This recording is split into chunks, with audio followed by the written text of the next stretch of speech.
qurrati a'yunina Muhammadin wa ala alihi wa sahbihi wa man tabi'ahum bi ihsanin ila yaumil mi'ad. Rabbi shrah li sadri wa yassir li amri wa halul 'uqdatam min lisani yafqahu qawli. Allahumma la sahla illa ma ja'altahu sahla wa anta taj'alul hazna idza syi'ta sahla. Amma ba'du. Syukur pada Allah Subhanahu wa taala, kita telah menyempurnakan salat maghrib kita secara berjamaah. Ini merupakan inayah dan taufik daripada Allah. Salawat dan salam semoga Allah Subhanahu wa taala melimpahkan rahmat kurnianya ke atas junjungan besar Nabi Muhammad sallallahu alaihi wasallam. Atas jasa beliaulah kita semua dapat merasai nikmat iman Islam dan ihsan yang saya muliakan lagi saya hormati para alim ulama, para masyayikh, para tuan guru, para kiai, para asatidz, wabil khusus Nazim Masjid Kota Damansara, Timbalan Nazir, bil khusus takwan yang menjemput saya pada malam ini, Imam Bilal, barisan EJK serta jamaah muslimin muslimat yang dirahmati Allah. Tuan-tuan, puan-puan dirahmati Allah Subhanahu wa taala, malam ini kita akan membicarakan sedikit syarah daripada kitab Arba'in Nawawi, hadis yang kedua. Tuan-tuan, puan-puan dirahmati Allah Subhanahu wa taala, hadis riwayat yang kedua ini, diriwayatkan oleh sahabat Nabi yang bernama sahabat Umar bin Khattab radhiyallahu anhu. Kata beliau, tuan-tuan, puan-puan dirahmati Allah Subhanahu wa taala, bainama nahnu julusun inda Rasulullah sallallahu alaihi wasallam zata yaumin idh tala'a alaina rajulun syadidu bayad thiyabi syadidu sawadi sya'ri. Ketika kami sedang duduk bersama baginda Nabi Muhammad, suatu hari tiba-tiba datang kepada kami seorang lelaki yang sangat putih pakaiannya, sangat hitam rambutnya. La yura alaihi asarus safari, kami tidak tahu di mana jejak perjalanan lelaki ini, wala ya'rifuhu minna ahadun, dan kami tidak tahu. Nak kata apa? Sahabat tidak tahu siapa gerangan lelaki tersebut. Hatta jalasa ila Nabi SAW, sehingga lelaki ini duduk di hadapan Nabi SAW. Fa asnada rukbatayhi ila rukbatayhi, lalu lelaki ini mendekatkan kedua lututnya kepada kedua lutut Nabi. Wa wada'a kaffaihi ila fakhidhihi, lalu lelaki ini meletakkan kedua telapak tangannya ke atas paha baginda Nabi. Lalu lelaki ini mengatakan kepada baginda Nabi, ya Muhammadu, wahai Nabi Muhammad, akhbirni anil Islam, beritakan atau khabarkan kepada aku apa itu Islam. Maka Nabi mengatakan, Islam itu ialah antashhada an la ilaha illallah wa anna Muhammadar Rasulullah wa tuqimas salata wa tu'tiz zakata wa tasuma ramadana wa tahujjal baita man istata'ta ilaihi sabila. Qala, lelaki ini mengatakan, subhanahu wa ta'ala, sadaqta, benar. Fa'ajibna lahu yas'aluhu wa yusaddiquhu, kami terkagum-kagum kepada lelaki ini. Dia yang bertanya, dia pula yang membenarkan akan jawapan Nabi. Lalu lelaki ini berkata lagi, fa akhbirni anil iman, beritakan kepada aku apa itu iman, wahai Nabi. Nabi mengatakan iman itu ialah antu'mina billahi wa malaikatihi wa kutubihi wa rusulihi wa tu'mina bil qadri khairihi wa syarrihi. Qala sadaqta, sama seperti di jawapan dia.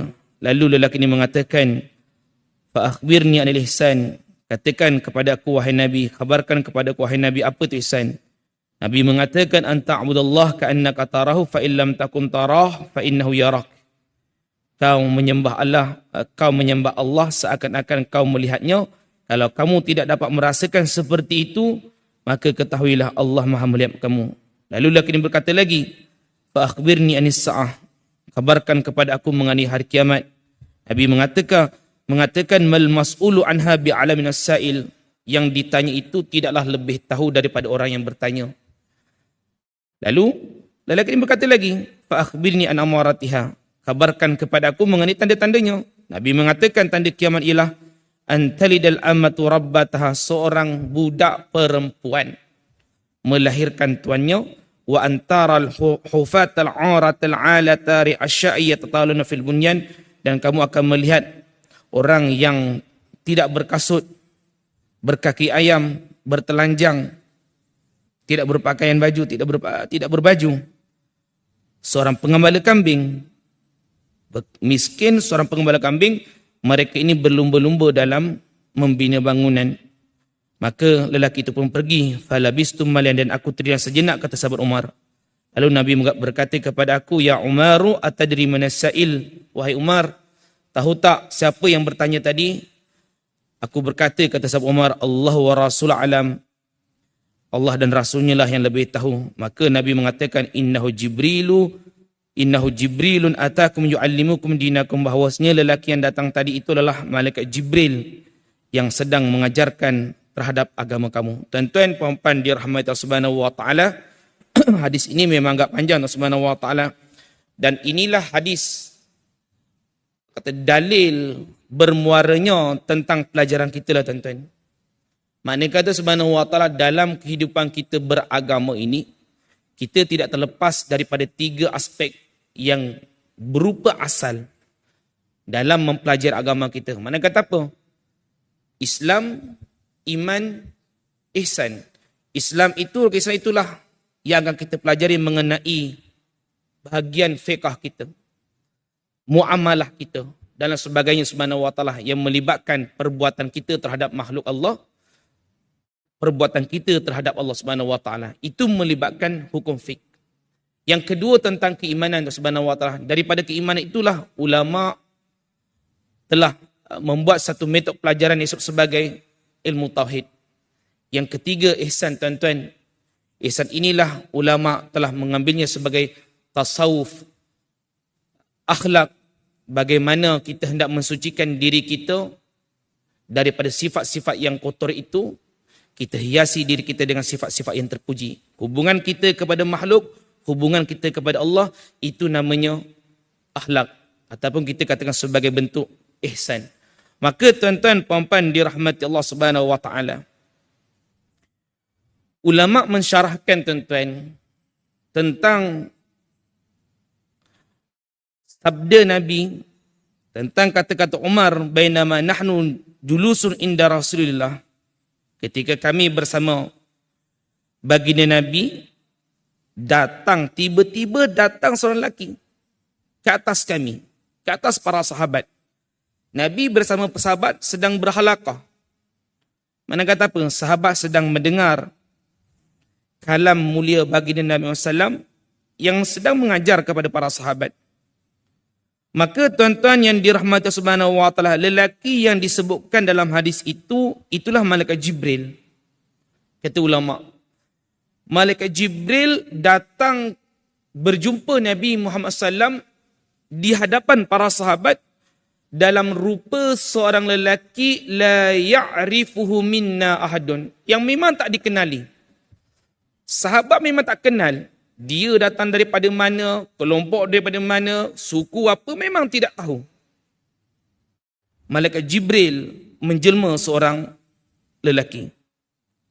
Dan tuan-tuan, puan-puan dirahmati Allah Subhanahu wa taala, kata ulama Subhanahu wa taala, wa kana fil ghalib, secara ghalibnya tuan-tuan, mana kata apa, secara kebiasaannya, ketika malaikat Jibril datang berjumpa Nabi Muhammad SAW, secara kebiasaannya beliau akan menjelma seorang sahabat Nabi yang bernama Dihya Al-Kalbi. Dihya Al-Kalbi ini tuan-tuan, puan-puan dirahmati Subhanahu wa taala, kata ulama, wa kana ajmala ahli zamanihim wa ahsanahum suratan. Maksudnya bagaimana Subhanahu wa taala? Dihya Al-Kalbi ni tuan adalah seorang sahabat Nabi yang paling tampan, yang paling macho, yang paling segak. Itulah Dihya Al-Kalbi berbanding sahabat Nabi yang lain. Jadi malaikat Jibril kalau hendak bertemu Nabi Muhammad, kebiasaannya beliau akan menjelma sahabat Nabi yang bernama Dihya Al-Kalbi. Nabi tahulah kalau dia seorang malaikat. Nabi tahu. Dan ulama mengatakan, tuan-tuan, puan-puan dirahmati Allah Subhanahu wa taala, wa jumlatu nuzuli Jibril ala Nabi sallallahu alaihi wasallam 24 alfa marrah. Ulama mengatakan Subhanahu wa taala, sepanjang Nabi Muhammad sallallahu alaihi wasallam itu hidup, tuan-tuan, malaikat Jibril bertemu Nabi Muhammad sebanyak 24,000 kali. Banyak, tuan-tuan. Daripada Nabi Muhammad SAW semenjak kecil itu, ketika dibelah dadanya, itu malaikat Jibril. Sampailah Nabi Muhammad diangkat menjadi Rasul, itu pun malaikat Jibril. Sampailah peristiwa membawa wahyu kepada Nabi Muhammad. Jumlah Jibril, maka Jibril datang berjumpa Nabi Muhammad, kata ulama, sebanyak 24,000 kali. Dan kata sebahagian daripada mereka subhanahu wa ta'ala lebih daripada itu, mungkin lebih, mungkin kurang. Ini ulama yang bercerita, tuan-tuan. Mana kata ijtihad ulama lah. Lalu tuan-tuan puan-puan dirahmati Allah subhanahu wa ta'ala, dalam hadis yang kedua juga menceritakan bahawasanya malaikat Jibril ketika datang berjumpa Nabi, malaikat Jibril berpakaian syadidu bayadats thiyabi, berpakaian yang sangat putih itu subhanahu wa ta'ala, yang mana putihnya yang dipakai oleh malaikat Jibril baju itu mengalahkan baju yang dipakai oleh sahabat. Mereka kata apa? Terlalu putih tuan-tuan. Memang dia nampak sangat sesuatu yang luar biasa kepada lelaki yang tak dikenali ini. Syadidu sawadi sya'ri, begitu juga subhanahu wa ta'ala rambutnya hitam legam tuan-tuan. Memang cantik kedatangan malaikat Jibril kepada baginda Nabi Muhammad sallallahu alaihi wasallam. Maka tuan-tuan puan-puan dirahmati Allah subhanahu wa ta'ala, apa yang dilakukan oleh malaikat Jibril dalam keadaan beliau, malaikat Jibril berpakaian serba putih cantik ni, indah ni, dengan rupa yang menarik itu, ulama mengatakan subhanahu wa ta'ala ada satu pelajaran kepada kita. Ulama mengatakan subhanahu wa ta'ala, wa maji'uhu fi tilkal hay'atil hasanati yadullu ala istihbabit tajammuli lil qadimi alal kubara'i. Maknanya kata subhanahu wa ta'ala, kedatangan malaikat Jibril berjumpa Nabi Muhammad dalam keadaan begitu memberikan satu petunjuk kepada kita, memberikan satu pengajaran kepada kita bahawasanya kita ni, dalam makna yang tersirat dalam hadis ini, dianjurkan kalau kita datang berjumpa ulama, datang berjumpa pemimpin, datang berjumpa sesiapa subhanahu wa ta'ala, yang menurut pandangan kita dia adalah orang yang dimuliakan, imam ketua kampung kita ke dan sebagainya, maka ketika kita bertamu dengan mereka, kita dianjurkan supaya berpakaian kemas. Kita dianjurkan supaya berpakaian segak. Dianjurkan berpakaian yang kata elok dipandang mata.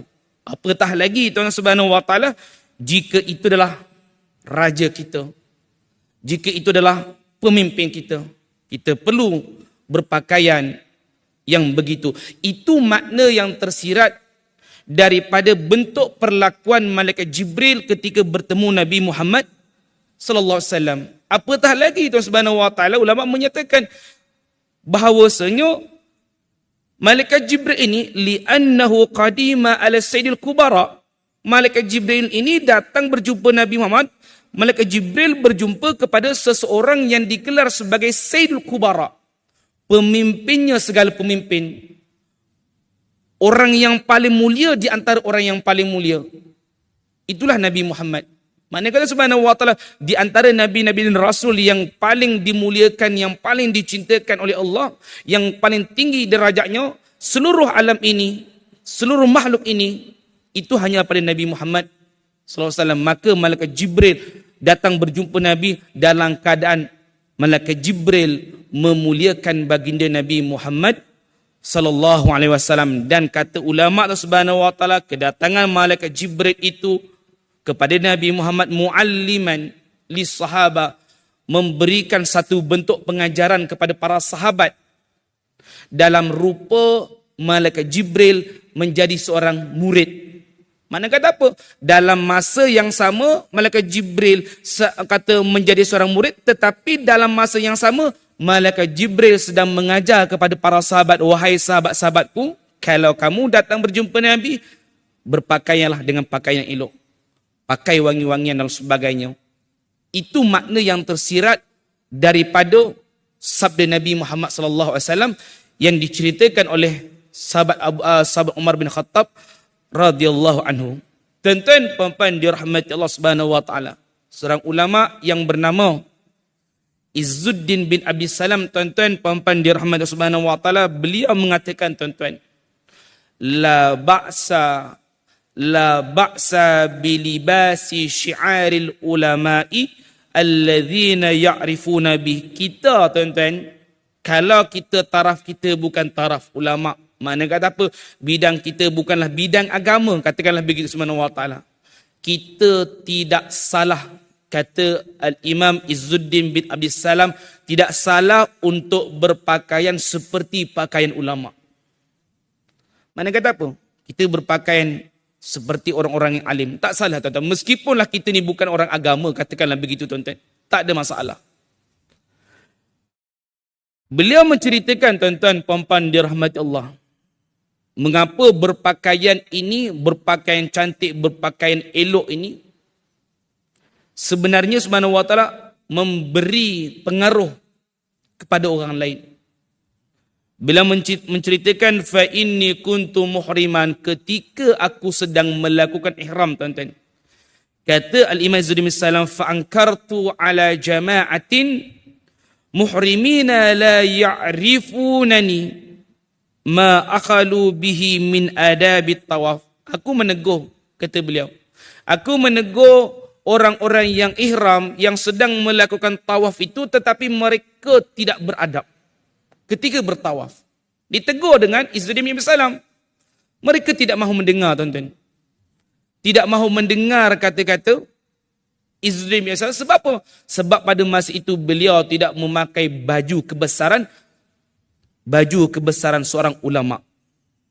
Maka Tuhan Subhanahu wa taala beliau mengatakan falam yaqbalu, tak ada satu pun yang nak menerima teguran aku. Tetapi kata beliau Subhanahu wa taala falamma labistu siyabal fuqaha'i, ketika aku telah berpakaian pakaian ulama fiqh kita Tuhan Subhanahu wa taala, mana kata dia berpakaian ulama, wa ankartu alaihim dzalik, dan aku telah menegur sekali lagi kepada mereka dalam pakaian itu, sami'u wa ata'u, mereka pula mendengar tuan-tuan. Mereka mendengar dan mereka taat. Ini pengaruh dari penampilan kita subhanahu wa ta'ala. Oleh kerana itu subhanahu wa ta'ala, kalau kita ingat zaman-zaman dulu tuan-tuan, tahun 2008, 2009, 2013, 2014 tu, dan sebelum itu juga subhanahu wa ta'ala, kita pernah mendengar, sampai sekarang mungkin ada lagi lah, sistem MLM tuan-tuan. Multi-level marketing. Upline kita tuan-tuan, kalau dia nak tarik ke subhanahu wa ta'ala, dia datang jumpa kita ni, dia bukan pakai cikai-cikai tuan-tuan. Dia pakai smart, pakai kod, bawa kereta berjenama subhanahu wa ta'ala. Rupa-rupanya kita pinjam aja. Dan ramai subhanahu wa ta'ala orang terpanah melihat, macam tu kalau kata meniaga MLM ni boleh kaya raya, kereta Mercedes, Range Rover dan sebagainya. Orang terpana dengan orang kata penampilan itu. Sehingga ramai subhanahu wa ta'ala yang masuk. Ada yang melabur 4,000, 5,000. Dan akhirnya subhanahu wa ta'ala, ketika mereka tidak dapat mencari customer, seorang ahli kewangan mengatakan mereka tersontot. Minta maaf lah saya cakap. Saya pun tak tahulah dia punya buku, dia kata tersontot. Dia kata begitu. Mana kata tertipulah tuan-tuan. Itu semua berlaku di atas penampilan yang sebenarnya tak seperti yang dibayangkan itu. Itu saya katakan tadi, berpakaian ini memang memberi kesan pengaruh kepada orang yang melihat kita. Ala kulli hal Tuhan Subhanahu wa taala, Al-Imam Izzuddin bin Salam mengatakan, kita ni tak ada masalah kalau kita hendak berpakaian seperti pakaian ulama, dengan tujuan kita lah tuan-tuan. Mana kata apa, kita berpakaian ulama bukan kita hendak mengaburi orang lain. Orang kadang-kadang kan mengatasnamakan agama untuk mendapatkan keuntungan. Itu boleh jadi juga subhanahu wa ta'ala. Mana kata apa, hanya sebatas untuk berpakaian seperti ulama, itu tak ada masalah. Tetapi untuk dijadikan sebagai bentuk untuk menipu orang, itu bermasalah. Itu kita perhatikanlah. Bukan kita saja-saja. Jadi tuan-tuan puan-puan dirahmati Allah Subhanahu wa taala, Al-Imam Izzuddin misal mengatakan fa idza labisaha, ketika ada seseorang berpakaian seperti fa idza labisa faqihun, ketika seorang faqih, seorang alim,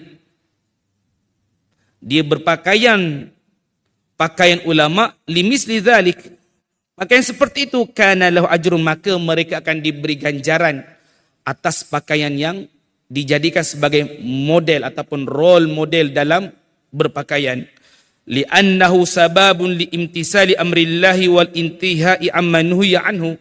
Kerana orang yang berpakaian seperti pakaian ulama itu akan menjadi sebab dia, orang lain akan melaksanakan perintah Allah dan meninggalkan segala larangannya. Kita tengok Subhanahu wa taala, kalau kita tengok Subhanahu wa taala, pelajar-pelajar kita tuan-tuan, pelajar-pelajar kita yang mereka belajar di Hadramaut, mereka datang, mereka akan berpakaian seperti mana pakaian guru-guru mereka. Ini mencerminkan bahawasanya mereka mengidolakan guru-guru mereka. Begitu juga Subhanahu wa taala, ada juga sebagian sahabat kita yang belajar di Pakistan. Saya tengoklah tuan-tuan, gaya mereka, memang mereka mengikut gaya seperti guru-guru mereka ketika mana mereka belajar. Dan ini dianjurkan tuan-tuan. Mana kata apa? Kita mengikuti dalam budaya berpakaian ini, kita mengikuti ulama-ulama kita, maka kita akan mendapatkan pahala daripada pakaian yang kita katakan sebagai syiar agama. Itu kita perlu dijadikan idola Subhanahu wa taala. Jangan sampai nak kita ni mengidolakan cerita-cerita Korea lalu berpakaian seperti mana cerita orang Korea dan sebagainya. Ini musibah sebenarnya Subhanahu wa taala. Musibah yang sangat besar tuan-tuan.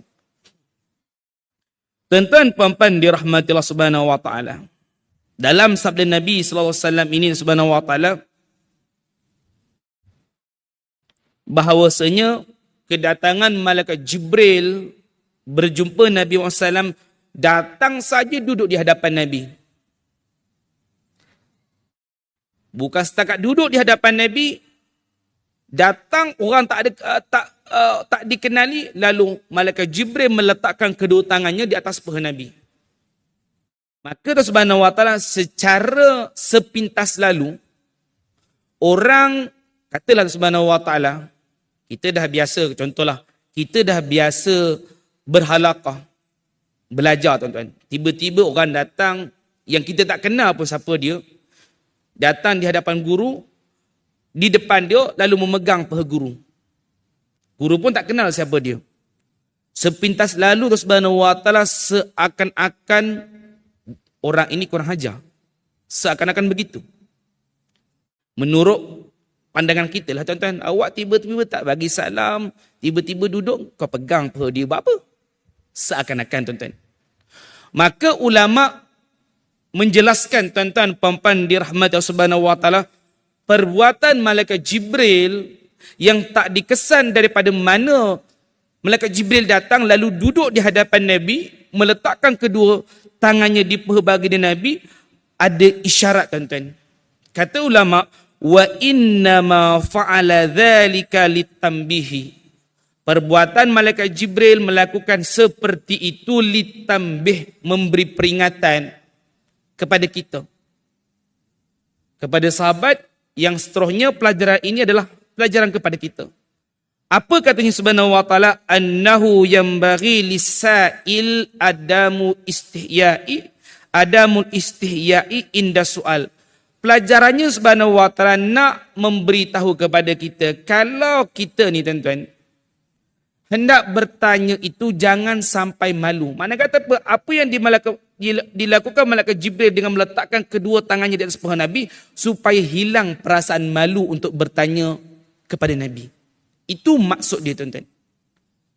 Dan ulama menyatakan juga Subhanahu wa taala, wa yambaghi lil mas'uli as-safu anis-sa'il wa in ta'adda ma yambaghi minal ihtirami wa lil mas'uli wal adabi ma'ahu. Bagi mereka yang ditanyakan, Contohlah seorang guru ditanyakan oleh seseorang yang tak dikenali. Mungkin pada zahirnya dia tidak beradab. Dahlah tak kenal siapa dia, duduk begitu. Maka kata ulama, bagi seorang guru atau siapa pun jua, kalau menghadapi isu seperti itu, dia perlu berjiwa besar. Dia perlu memaafkan atas perbuatan orang tersebut. Ini makna yang tersirat daripada perlakuan malaikat Jibril. Meskipun pada sudut zahirnya itu seakan-akan dia tidak beradab. Itu kata para ulama ketika mensyarahkan kejadian malaikat Jibril meletakkan kedua tangannya di atas kedua paha Nabi SAW. Mungkin begitu subhanahu wa ta'ala. Kadang-kadang kita ni kan merasa kita ni mulia, tak beradab. Datang ke tak beradab, merasa kita ni dah mulia. Padahal subhanahu wa ta'ala, apa yang berlaku ke atas kita ni, kita Allah subhanahu wa ta'ala hendak menguji sejauh mana kita merendah diri di hadapan Allah. Adakah dengan kedatangan orang yang mungkin menurut pandangan kita tidak beradab, lalu kita merasakan terhina? Disitulah peranan hati kita. Kita ni benar-benar mulia ke? Itu peranan dia, tuan-tuan. Kalau kita merasakan mulia, mana kata apa? Ada sombong yang ada pada diri kita. Sehingga kan Nabi mengatakan, seseorang itu tidak akan masuk ke surga Allah jika ada sebiji sombong dalam diri mereka. Mana kata apa? Kita perlu positif terhadap benda-benda ini. Oleh kerana itu juga subhanahu wa ta'ala, para ulama salafun salih di kalangan ulama-ulama tasawuf, mereka tidak mahu dihormati. Kenapa tuan-tuan? Sanjungan daripada manusia boleh melalaikan mereka. Dan kita sebagai orang yang berilmu, kewajipan kita untuk menghormati para alim ulama.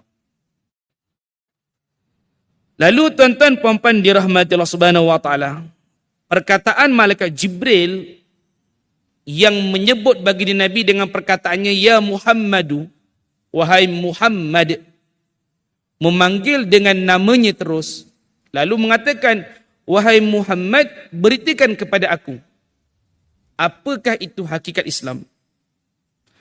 Ulama ketika menjelaskan Jibril memanggil nama baginda Nabi Muhammad SAW dengan panggilan namanya sahaja subhanahu wa ta'ala, mereka mengatakan wanadahu bismihi ma'an haramun.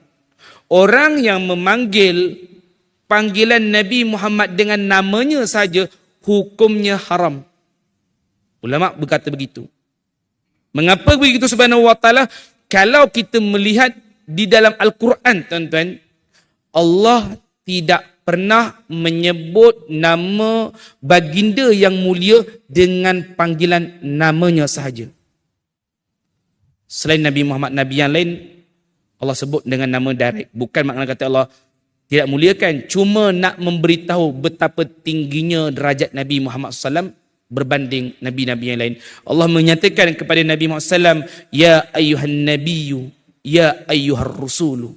Itu panggilan Allah kepada bagi Nabi Muhammad sallallahu alaihi wasallam. Yang lain tidak, tuan-tuan. Tak dipanggil dengan gelaran, dipanggil dengan namanya terus. Ulama menyatakan itulah perbezaan Nabi Muhammad dengan nabi-nabi yang lain. Maka ulama menjelaskan, tuan-tuan puan-puan dirahmati subhanahu wa taala, mengapa malaikat Jibril memanggil Nabi Muhammad dengan namanya sahaja. Ulama mengatakan subhanahu wa ta'ala li'anna dhalika kana qabla tahrimi. Perbuatan ataupun ucapan malaikat Jibril memanggil Nabi Muhammad dengan namanya sahaja itu sebelum mana diharamkan. Ulama bercerita begitu. Itu pandangan yang pertama. Pandangan yang kedua, tuan-tuan puan-puan dirahmati Allah Subhanahu wa taala, tentang sebutan nama kepada junjungan kita Nabi Muhammad, auli annal hurmata mukhtassatun bil adamina dunal malaika. Bahawasanya keharaman untuk memanggil nama baginda yang mulia ini, memanggil namanya sahaja tanpa memanggil dengan Rasulullah ataupun Nabiullah, itu khas kepada anak Adam. Kita sebagai umatnya. Kita tak boleh memanggil nama Nabi Muhammad dengan namanya sahaja. Haram hukumnya, kata ulama'. Dan keharaman ini hanya kepada manusia, bukan kepada malaikat. Hujah yang kedua, tuan-tuan. Dan hujah yang ketiga, tuan-tuan, puan-puan dirahmati Allah Subhanahu wa taala, ulama mengatakan wa innama fa'ala dzalika liyaqwa dhannu sahabati annahu min jafatil a'rabi limazidi ta'miyati alaihim. Pandangan yang ketiga dari Subhanahu wa taala bahawasanya apa yang dilakukan oleh malaikat Jibril memanggil nama Nabi Muhammad dengan panggilan namanya saja supaya besar dugaan sahabat. Dugaan bagaimana? Dugaan sahabat bahawasanya yang datang berjumpa Nabi ini min jafatil Arab. Mana kata apa? Di kalangan orang-orang Arab Badui. Orang Arab Badui dikenal sebagai orang yang tidak beradab. Datang Nabi Muhammad memang tak beradab, tuan-tuan. Dan ini sebagai bentuk limazidi ta'miyati alhim, sebagai bentuk penyamaran malaikat Jibril terhadap sahabat. Itu di antara hujah-hujah mereka lah Allah Subhanahu wa taala ketika mengulas mengapa malaikat Jibril memanggil namanya sahaja tanpa menyebut ya Nabi Allah, ya Rasulullah. Itu alasan dia, tuan-tuan. Tuan-tuan, puan-puan dirahmati Allah Subhanahu wa taala. Nabi Muhammad menjawab Tuhan Subhanahu wa taala bahawasanya Islam itu ialah antashhada alla ilaha illallah wa anna Muhammadar Rasulullah. Ini tonggak utama rukun Islam kita, tuan-tuan. Nak dikatakan sebagai orang Islam, maka perlu mengucapkan dua kalimat syahadat. Mana kata apa? Ketika kita bersaksi antashhada alla ilaha illallah, kita mengatakan kamu mesti mengetahui terhadap apa yang kamu ucapkan, diucapkan dengan penuh kesedaran, bukan dengan paksaan, bukan kerana ada tujuan dan sebagainya, bukan kerana memasuki Islam kerana ingin menghancurkan agama Islam, bukan kerana itu, tetapi dia sedar atas ucapan mereka. Wa tusaddiqu, bersaksi dengan cara kita membenarkan bahawasanya apa yang kita ucapkan selari dengan hati kita. Wa tuslimu, dan kita telah menyerahkan jiwa dan raga kita bahawasanya hidup dan matiku hanyalah Allah yang akan menentukan. Sedar itu dia Islam. Kalau hanya setakat asyhadu an la ilaha illallah wa asyhadu anna Muhammadar Rasul tetapi hatinya tidak membenarkan, dia bukan Islam, tuan-tuan. Dia munafik. Itulah yang dilakukan oleh orang-orang munafik di zaman Nabi SAW. Mereka hanya menyebutkan di mulutnya tetapi di hatinya bukan Islam. Wa anna Muhammadar Rasulullah. Kita mesti bersaksi bahawasanya Nabi Muhammad itu diutus ke atas manusia ini li'allimahum dinahum, adalah untuk mengajarkan agama ini kepada mereka. Itu Islam. Yang kedua, Subhanahu wa taala, Islam itulah wa antuqimas salata, mendirikan salat. Mendirikan salat bagaimana Subhanahu wa taala? Maka ulama menyatakan bi arkaniha. Ta'ti biha bi arkaniha, mendirikan salat dengan cara kamu mesti memenuhi rukunnya. Wa syurutiha, kamu mesti memenuhi syarat-syaratnya. Wa tuwazibu 'alaiha fi awqatiha, dan kamu mesti memperhatikan waktu-waktunya. Itu maksud mendirikan salat.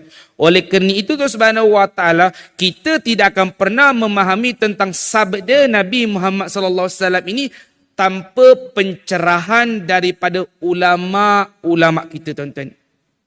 Maka Subhanahu wa taala, kalau orang hanya berpandangan kita mesti kembali kepada Al-Quran, kita mesti kembali kepada As-Sunnah, kita benar-benar faham tak apa yang dimahukan di dalam Al-Quran?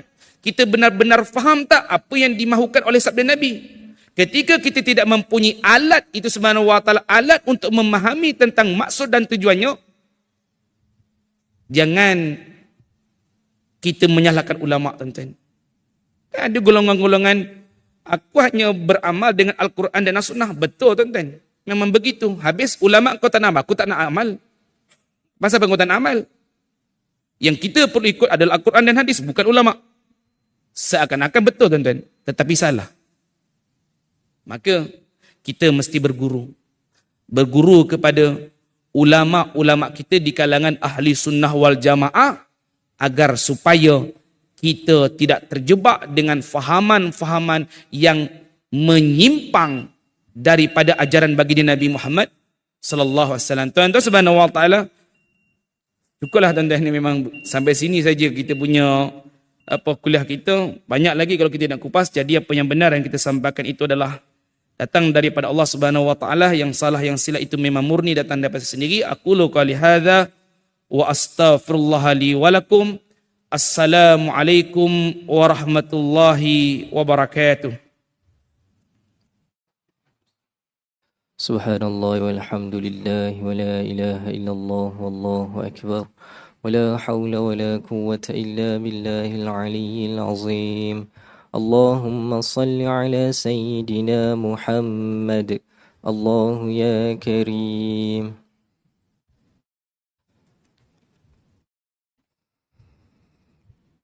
الله أكبر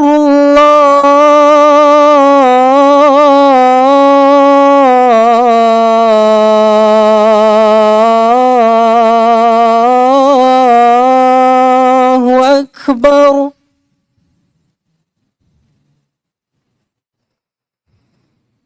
الله أكبر.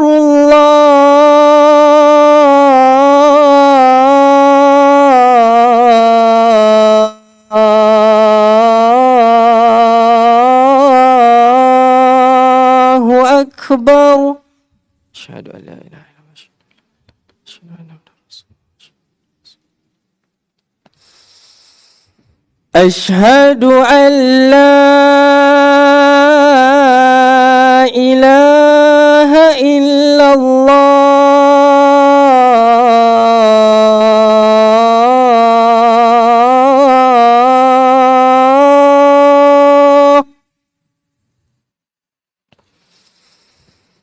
أشهد أن لا إله إلا الله. أشهد أن لا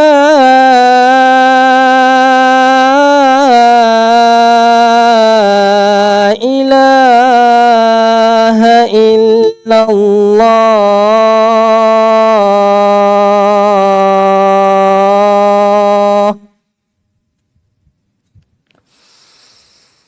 أشهد أن محمدا رسول الله.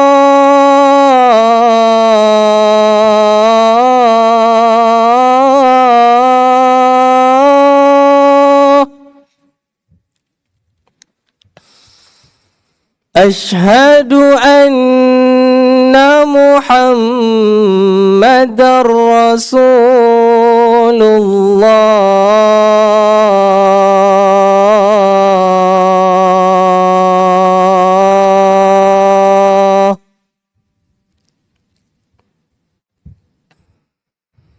حي على الصلاة.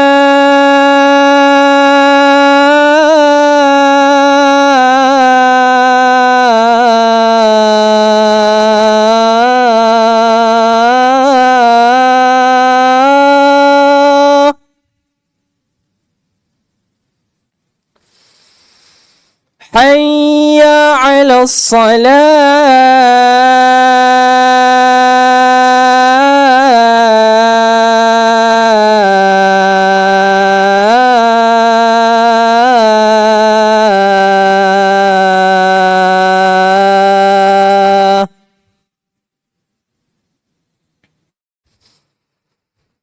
حي على الفلاح.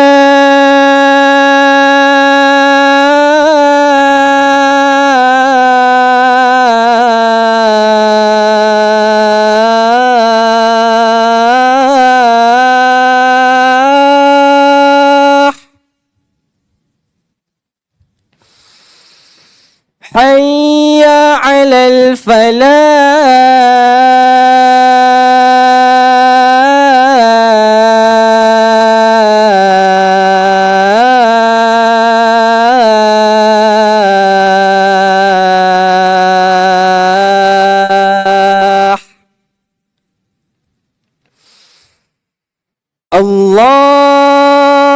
أكبر